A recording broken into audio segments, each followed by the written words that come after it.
Ahmet tortniki qilish usuli amaliyat intayin oddiy nurg'un do'stlarimiz bilmaydigan. So'ng bugun darslik qilib turib tafsiliy holatda o'tib beray. 40 gram sut, 35 gram suv mayni bir qator aralashtirib olgandan keyin buning ustiga 40 gram to'rt uni, 5 gram kokofen talqinini silib, yaxshi aralashtirib olasizlar. Ondan 4 dal tuxumning siyriqini silib, yaxshi qo'chib, shu videodagidek holatga kelgandan keyin, ondan 4 dal tuxumning iqiga 50 gram oq shakarni silib, tuxumning iqini ko'ptirib olamiz. Do'stlar, siz darslik to'plarimni qurib, dars so'zlayaptimi? Ehtiyojinglar bo'lsa, undidar qo'shib olsanglar bo'ldi. Darslik to'plarimga akirib qo'ymayjimi? Undidar nomerim 177 99 55 40 34. Tuxumning iqi mana mush xil holatda ko'pidi. Ondan ikki aralashmamizni birlashtiramiz. Mush jarayon intayin muhim, cho'qim bir xil yo'nalishda avaylab turib aralashtiringlar. Bo'lmasa tuxumning iqi suyulib ketsa, bulkanlar ko'pmaydi.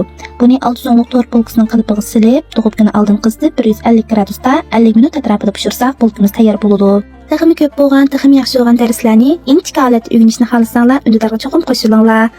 Bulkamiz so'g'gandan keyin qilibdan ajratib, chang o'tirdan mushtaq azroq bulkani o'yab elib etisizlar.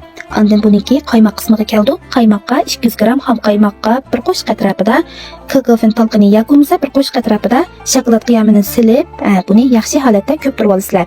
Ko'pgan qaymoqni to'rt bulkamizning ustiga to'liq tekshir holatda yeyitib, ustiga kokofen talqini chechib etgandan keyin shokoladda ustiga shundoq bezak qilib shakl chiqarib olsanglar bo'ladi.